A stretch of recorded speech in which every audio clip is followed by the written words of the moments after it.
we got a litter from Mom. What's all the commotion?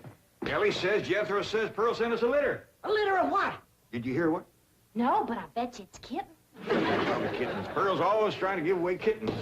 Well, there y'all are. Where's the kittens, Jethro? What kittens? Didn't your ma send us some kittens? Just a minute. Nope, just a letter. Jethro, how could you think that kittens would... Well, come on, sit down. Let's hear what Pearl's got to say.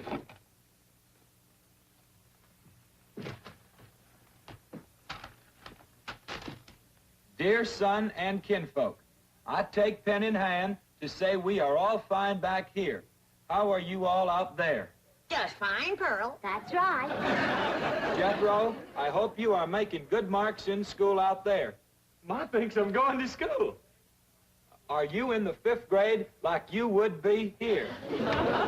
Doggy, Jethro, I clean forgot about putting you in school. We're going to have to get you started today. Can I go too? Well, no, I think Miss Hathaway's got plans to put you in some girls' school. Can I go too? Jethro, I just said it was a girls' school. That's why I want to go. I like girls. I don't. Let's get finished with the letter. After that, we'll take care of school. Your sister, Jethrine, had a narrow escape. A city dude tried to take advantage of her. What does that mean, Paul? That's, well, Granny will explain that to you later. Tell us more about the city dude, Jethro. His name is Jasper Heath. Jasper, he. That's a funny name. Oh, there's a dot in there. His name is Jasper. He wears patent leather shoes and spats on them. Don't sound too neat, does he? He seen your sister at the cabin when I went there to keep an eye on it for Cousin Jed. I know what Pearl went there to keep an eye on. Mr. Brewster.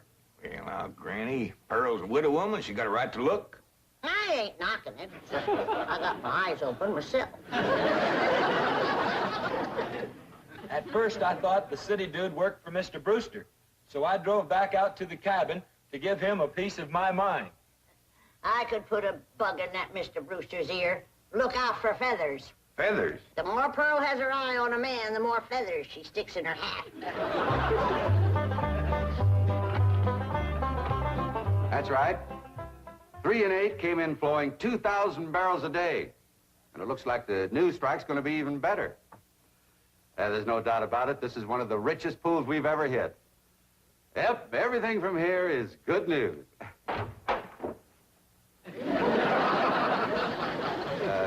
Well, not everything. I'll call you back. Mrs. Bodine, this is a pleasant surprise. Well, thank you. Although you might not think it's so pleasant when you hear what I have to say. Oh? One of them oil fellas working for you has made advances to my daughter. Made advances? Well, what would you call being picked up and carried off by brute force? Well, I'd call that making advances. What's his name? Jasper Depew. Jasper Depew. I ain't seen him myself, but from what Jethro tells me, he's a pretty slick article. Well. Oh, Mr. Brewster, you don't know how hard it is for 2 girls living alone like Jethro and me. You see, my son Jethro's in California with Cousin Jed, leaving us no man to protect us. I'm a widow woman, you know. I guess wherever you have 2 unattached girls living alone, there's bound to be trouble. Especially when the girls are the kind that men call lookers. Did you say his name is Depew? Jasper Depew. Calls himself Jazzbo. Oh, Jethro says he's a flashy dresser and a fancy talker and drives a sporty car. Regular big city dude. I guess Jethro's kind of like me when it comes to tall, handsome city fellas. I'm just putty in their hands. Nope, no one by that name working for OK Oil. You mind if I look? Oh, well, no, go right ahead. I'm bound and determined to find the rascal that trifled with the affections of my sweet, innocent, helpless baby girl. Ma! Jethro, I thought I told you to stay in the buggy. I seen Jasper Depew coming. Here? Yes'm. Oh, well, thank goodness we got Mr. Brewster to protect us. Oh, look, there he is. Mr. Brewster throwed his arms around me and helped me in his strong embrace. What's an embrace, Paul? Well, that's when folks kind of twine their arms around one another. You mean like wrestling? It's sort of like wrestling, except they ain't mad. It's like wrestling for fun. I reckon you could say that. Go on, Jethro. Then we heard a knock on the door, and we knowed it was Jasper He. Better look for that dot again. Oh, yeah. We knowed it was Jasper. He was there to get Jethro. Her beauty had set his heart to burning with flamin' desire. What's flaming desire, Paul? Well, Granny will explain that to you later. Well, I'll try. But you're sure counting a heap on my memory.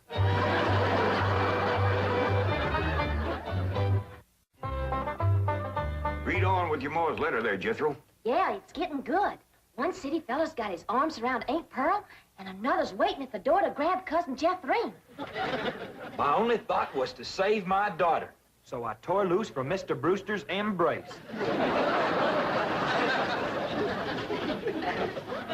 I saw Jethro heading for the door, so I quick throwed myself betwixt my child and danger.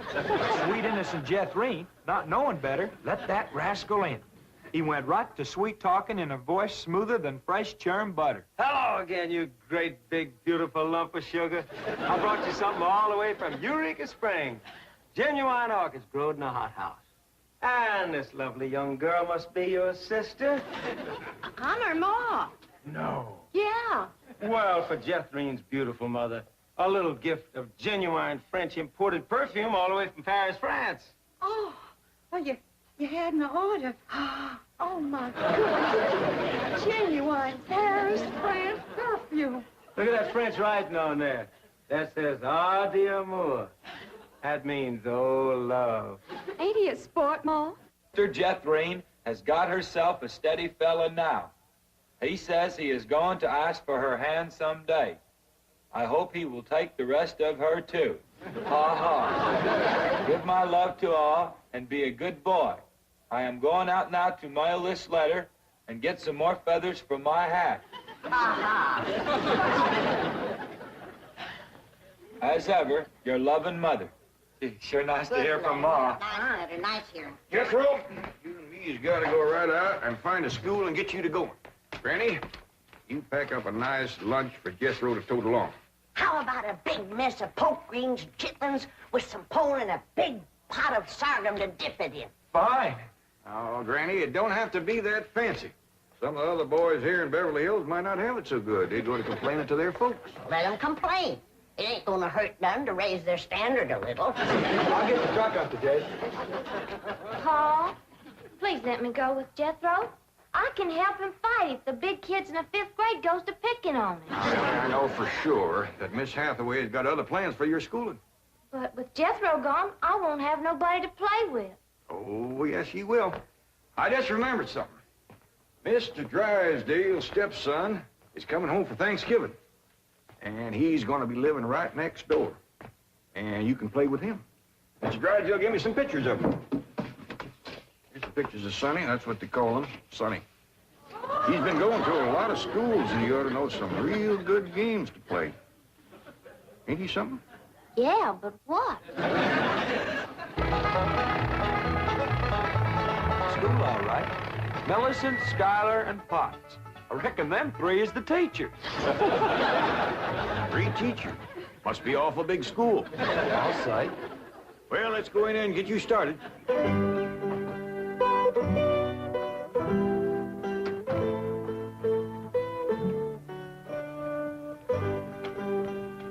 you are.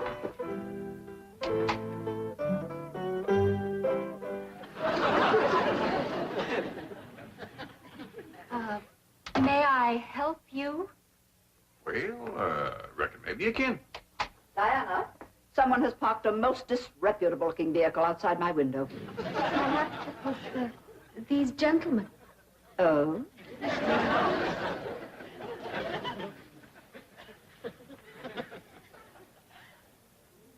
Yes? What is it you wish?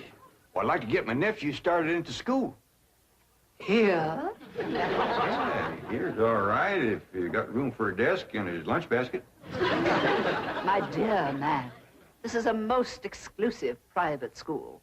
The tuition is quite expensive. Well beyond your means, I'm sure. Does that mean it costs a lot of money? That is precisely what it means. Well, I can pay you if it ain't over 25 million. 25 million? Yes, ma'am, that's all I got. Dollars? Yes, ma'am. In cash. Yes, ma'am. This is obviously a practical joke perpetrated by one of my envious competitors. What is your name? Jed Clampett, ma'am, and this here... And you expect me to believe that you have $25 million? Well, no, not on me, ma'am, but my neighbor, Mr. Drysdale, he's keeping it in his bank for me.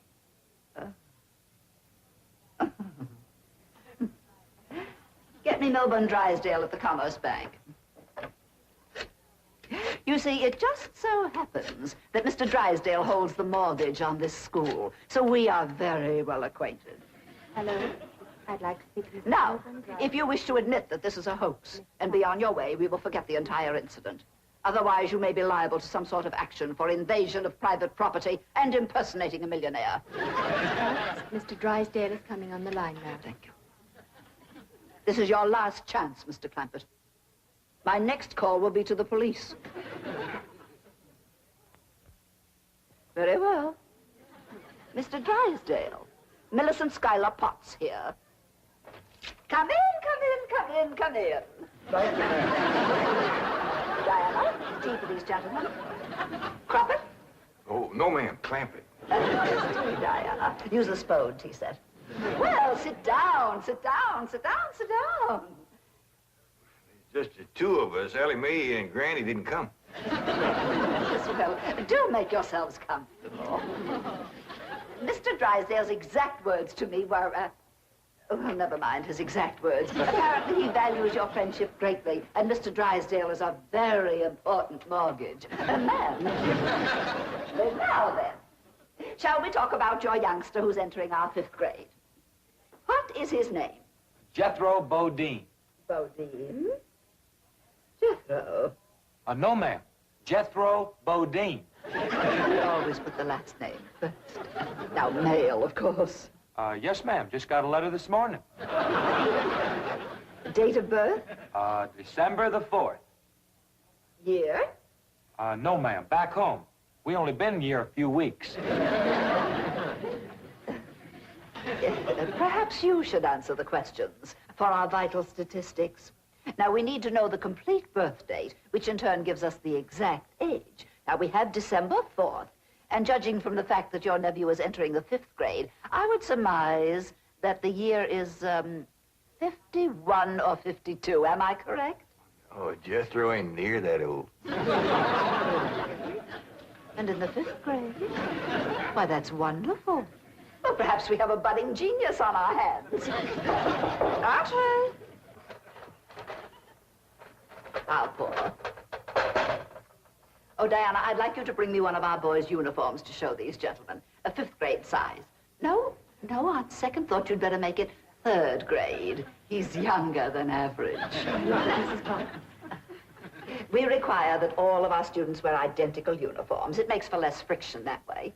Otherwise, the boys of millionaires are apt to be taunted by the really rich. I bet you Jethro will look right good in a uniform. He can't wait to be a soldier. Yes, many a young lad is like that. However, our uniforms do not reflect any militaristic design.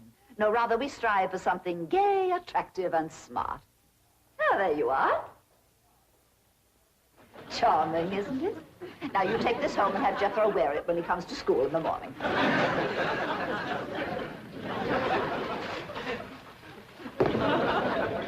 Wear this? Afraid Granny will have to make considerable changes in this before it'll fit Jethro. So tiny? Yes, ma'am. And in the 5th grade? Well, the boy must be a genius. Well, you may be very sure that we will bring him out. Where is this? He'll bust out. Now then, how do you gentlemen like your tea? We don't know, ma'am. We ain't tasted it yet. Oh, you are the fun-loving one, aren't you? Yes, ma'am.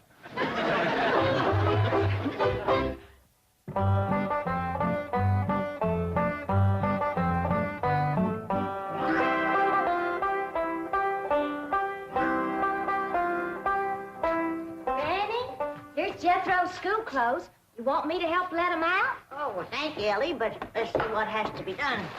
Maybe they fit him already. That's supposed to be a hat? I reckon so. What's that? Well, Jethro said it stands for pot. Pots? That's the school he's going to. Pot school. Hell, he'll be learning a good trade. If there's something folks always needs, it's pots. Jethro can make you some dandy new ones once he catches on to it. And Sam Hill is supposed to wear that. Well, Jethro, I reckon. Jethro couldn't have wore that at 3. Paul said it'd take some letting out. Letting out? There ain't enough seams in the whole world to let that out. How's it going, Granny? Are you getting my uniform already? Jethro Bodine? No, Granny. Over to school, it's Bodine Jethro. Ellie Mae, leave the room. You got no shame running around here in your underpants? Granny, these ain't underpants. They swimming trunks. You wrap that towel around you before I cut a switch. But Granny, Miss Hathaway says... I don't care who says what. I'll be glad when your ma gets out here to take you in hand and to make you some school clothes. These things ain't never gonna fit. But Granny, I gotta have these in the morning. It's a rule. All us kids over there's gotta wear these. And that coat, too. Yeah. I sure wish your ma was here with her sewing machine. Girls are whiz at making clothes. Now that you're gonna be keeping company with Jazz Bo Depew, you're gonna need some nice clothes. I like the little fella, Ma. I'm glad, Jeffrey. But you gotta stop picking him up all the time. He ain't heavy. That ain't the point. It don't look fitting for a girl to run around carrying a fella. All right. I won't pick him up anymore. Till we get married. Why would you pick him up then? To carry him over the threshold. You ain't supposed to carry him. He's supposed to carry... No, that's ridiculous. I declare, I don't know how I'm going to keep you in clothes the way you're shooting up. I start a new outfit, and by the time I get it stitched together, you've outgrown it. My new shoes is already too tight for my feet. Oh, them feet. If they get any bigger, you're going to have to go outside to turn around. My feet ain't as big as Jethro's. Well, of course not. He's a boy. Just think, your brother Jethro's going to school in Beverly Hills, California. Yeah. I'm homesick for to see him, Ma. Me too, Jeffrey. I'll bet your rich Uncle Jed has Jethro duded up like one of them actors in movie pictures.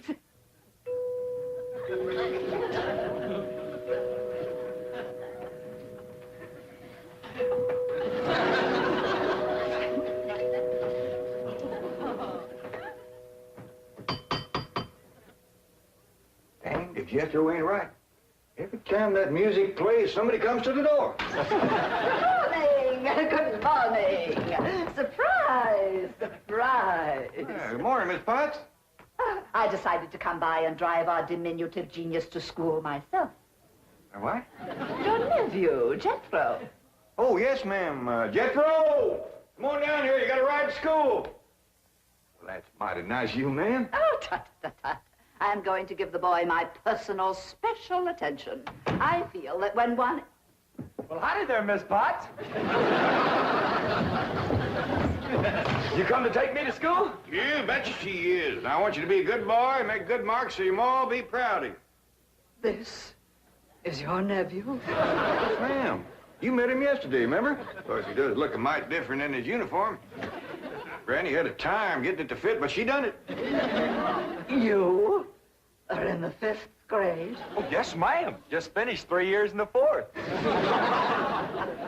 But I can't. It's impossible.